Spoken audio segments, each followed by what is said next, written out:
A raíz del conflicto armado y de las modalidades de victimización, el Congreso de la República consideró necesario establecer una definición legal de la noción de víctima, para poder responder eficazmente a los programas de justicia transicional contemplados en la Ley 1448 del 2011, donde se establece un conjunto de medidas judiciales, administrativas, sociales y económicas, individuales y colectivas en beneficio de las víctimas. Según la Ley 1448, Ley de Víctimas, en su artículo 3 enuncia cuáles personas pueden ser consideradas como víctimas. La principal condición que tratan ellos para ser como tal como una víctima es quien haya sufrido ciertos delitos que violen contra los derechos humanos y el derecho internacional humanitario. De manera enunciativa, algunos son homicidio, secuestro, desplazamiento forzado, tortura, actos de violencia sexual, desaparición, entre otros. Todos estos delitos se consideran en el desarrollo del conflicto armado interno colombiano por los actores reconocidos como tal. Me adelanto un poco a eso. ¿Qué son? En las épocas pasadas y en presente en Colombia lo que conocíamos como los grupos de autodefensa y las guerrillas, tanto del ELN como las FARC. La ley de víctimas lo que busca es generar un marco jurídico completo de protección para esas personas donde se les garantice la reparación integral, que una de sus apartes de la reparación integral es justicia, verdad y la propia indemnización y la garantía de la no repetición de los hechos. Bueno, los derechos que se contemplan principalmente son, como ya te había dicho, a la verdad, ¿cierto? Que se conozcan quiénes fueron los autores tanto materiales como intelectuales de los delitos. Segundo, que no se repitan nuevamente los hechos, o sea, que las personas no sean revictimizadas. Tercero, se les da un apoyo económico, en ciertos casos, principalmente por el desplazamiento, buscando que las personas retomen nuevamente sus niveles de estándar de vida, que es lo que se logra. Ya complementándolo con el tema de la restitución de tierras, que trabajan de la mano con la ley de víctimas, lo que se busca es que los desplazados puedan volver a sus territorios, recuperar la posesión material de sus tierras y que se restablezca poco a poco en sus derechos. Bueno, la función de nosotros los enlaces de víctimas es principalmente ser una conexión entre la unidad de víctimas departamental, o sea, la seccional Antioquia, y lo que es a nivel nacional.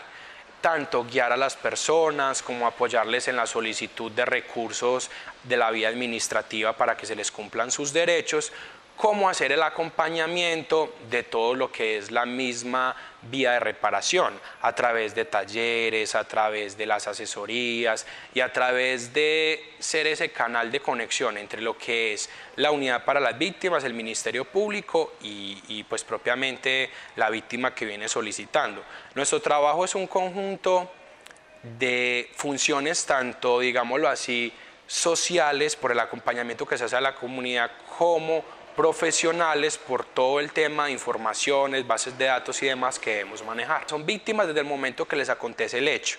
No necesitan de la declaratoria de una autoridad estatal para que se les dé ese reconocimiento. ¿Qué es lo que pasa?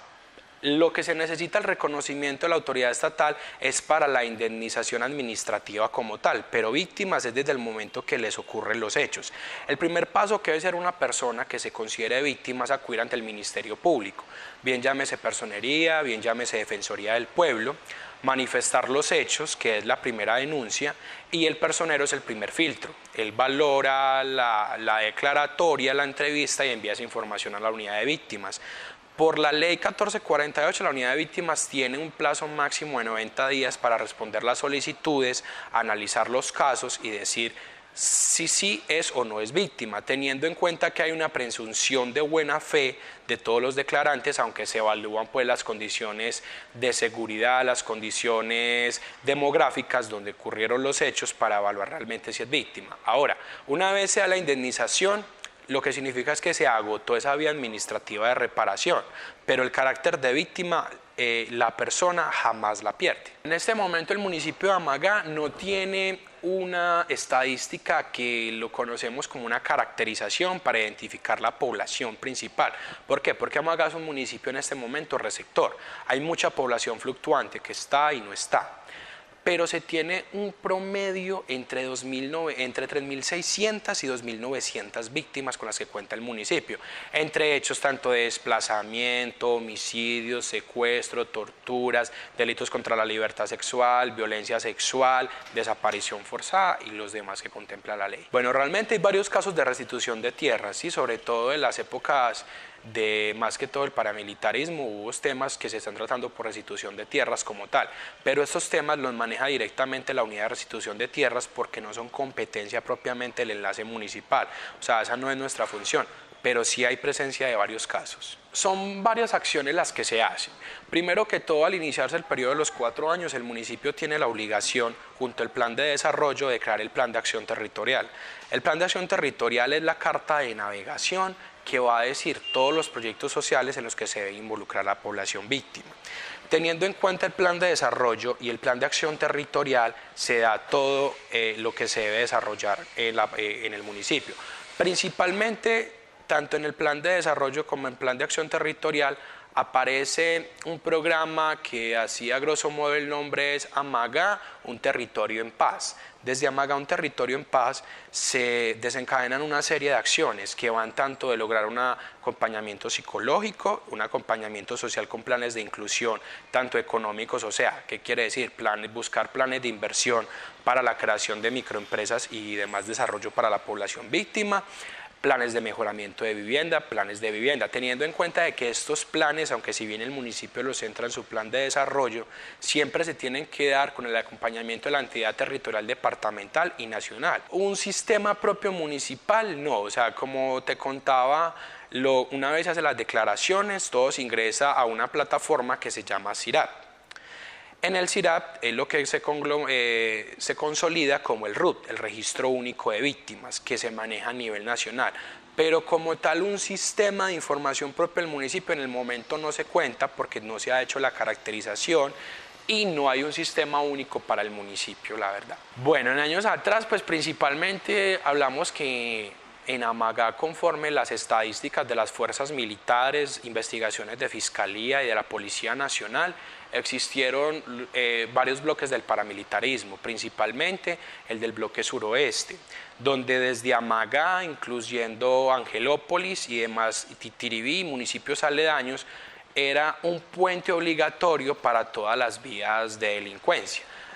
Para generar extorsión, para generar el tráfico de drogas más que todo. La presencia que hubo en el municipio es lo que se conocía como el bloque suroeste, que tuvo influencia en toda esta subregión del departamento, pero dicha influencia desapareció más o menos entre el 2007 y 2008, cuando se dio por total lo que fue la desmovilización de las autodefensas, y hoy en día pues se consolidan otros grupos más pequeños que se denominan simplemente como delincuencia común, ni siquiera alcanzan el carácter de BACRIM, pero gracias, digamos, a esa presencia estatal ya no se encuentra un grupo de estos reconocidos como tal que pueda generar estos problemas sociales. No sé hasta dónde irán los pacificadores en su ruido metálico de paz, pero hay ciertos corredores de seguros que ya colocan pólizas contra la pacificación y hay quienes reclaman la pena del garrote para los que no quieren ser pacificados. Cuando los pacificadores apuntan, por supuesto, tiran a pacificar y a veces hasta pacifican 2 pájaros de un tiro.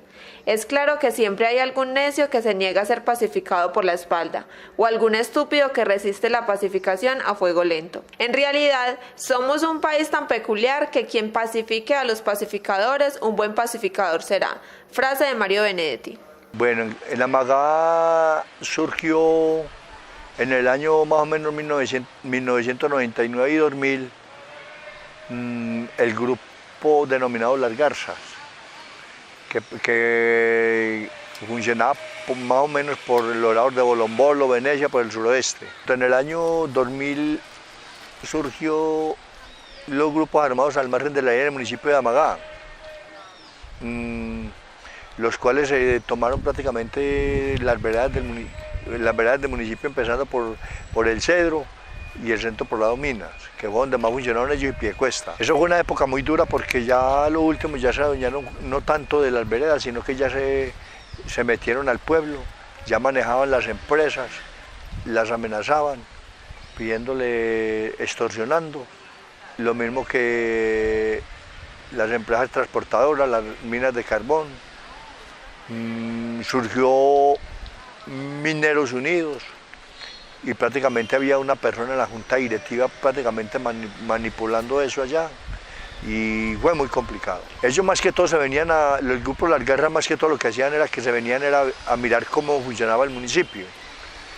Y ya después fue que surgió las AUC, que fue las que ya prácticamente dominaron todo ese territorio. El comportamiento de la sociedad en esa época era muy temeroso. A la gente ya le daba miedo salir a las calles, la gente casi no trasnochaba porque eso era... Había veces que eran 2, 3, 4, hasta 5 muertos en diferentes puntos del pueblo, como también en las veredas. Entonces la gente se temía por salir en la noche y muchas veces le daba hasta miedo subir a los lados de Mina y la estación. Primordialmente en la estación Angelópolis.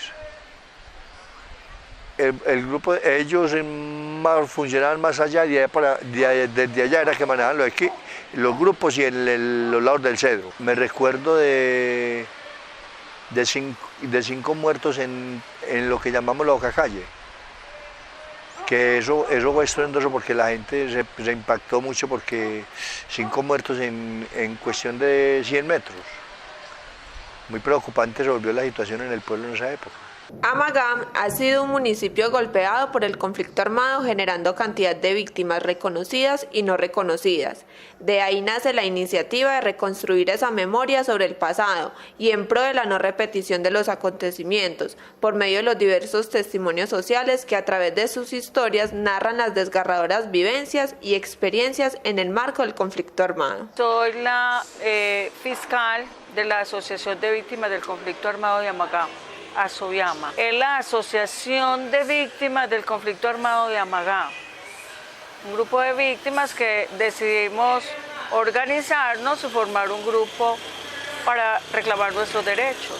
ASOVIAMA viene funcionando hace aproximadamente por ahí 5 o 6 años como organización netamente. Se creó ASOVIAMA porque es la manera legal de, en un momento determinado, presentar proyectos al gobierno para beneficio de las víctimas. Tenemos más oportunidad de obtener los beneficios. Aproximadamente entre 300 o 500 personas de que empezamos. En el momento podrían estar asistiendo 150 o 200, es muy relativo, en las asambleas que se hacen, porque las personas a veces reciben la indemnización y deciden no volver más a la asamblea. Entonces es muy relativo. Hay tantos en el libro, pero en la realidad asisten de acuerdo a las necesidades que se tengan. Tenemos víctimas por desplazamiento forzado, tenemos víctimas por violación, tenemos víctimas por homicidio, maltrato, de todas las, los hechos victimizantes que se pueden encerrar en la ley 1448. No, del municipio no son tantas las víctimas y los hechos victimizantes. La gran mayoría son de lugares distantes de muchos otros municipios por desplazamiento o por homicidios y decidieron venir a ubicarse en acá a Amagá. En el momento ASOVIAMA estamos luchando por sacar adelante un proyecto que en realidad nos dé una fuente de empleo a las víctimas. Pero en el momento no tenemos como líneas de trabajo, no. Lo que nosotros podamos hacer con bazares o con ayudas que recibimos a veces de ventas de ropita o de cosas que nosotros mismos hacemos, pero no tenemos línea de trabajo en el momento. Del municipio en este año hemos recibido la buena voluntad de estar con nosotros, de pronto acompañarnos a algunos eventos que se han dado, de destinar rubros no en cuantías, pero sí al menos nos tienen como en cuenta este año para eventos y algunas necesidades y propuestas que tenemos con el municipio. El conflicto acá se dio a raíz de las, de pronto, autodefensas y grupos al margen de la ley que en ese entonces se radicaron acá. Más que todo fue por eso y muchos quisieron trabajar ahí o por voluntad de las fuerzas que llegaron, se hicieron en estos grupos y ahí fue donde se dio tanta violencia a nivel municipal. En Amagá, yo recuerdo que trabajaba en la ferrería y allí estas personas andaban como Pedro por su casa, por toda la vereda. Ellos llegaban a cierta hora a tomarse el colegio, a charlar con las muchachas, y si uno les decía alguna cosa que no les parecía a ellos, ellos eran los que les llamaban la atención a uno. Y yo pienso que a pesar de tanta violencia y tanta cosa, ellos imponían su voluntad. Ellos eran como los que mandaban en estas zonas y aprovechaban como las circunstancias con los jóvenes.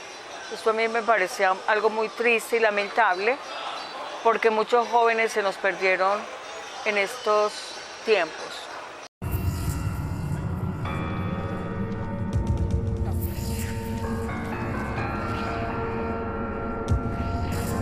El conflicto armado interno ha afectado de manera colectiva a muchas poblaciones colombianas. La violencia, además de cegar vidas, destrozar viviendas y arrasar cultivos, ha atropellado los derechos, ha cambiado las costumbres, ha amenazado la cultura, ha roto los lazos de confianza y ha sembrado el terror al interior de muchas comunidades a lo largo del país. Colombia tiene la difícil tarea de afrontar una reparación colectiva y desarrollar acciones que recuperen y promuevan los derechos de los grupos afectados por la guerra. Solamente no se va la pierna, se van muchas cosas. El núcleo familiar mío quedó muy destruido.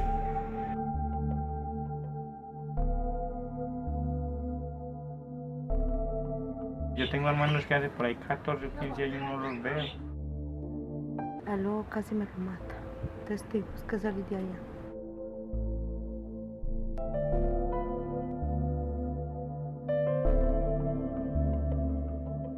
A mí me dieron de espera 8 días para retirarme de allá.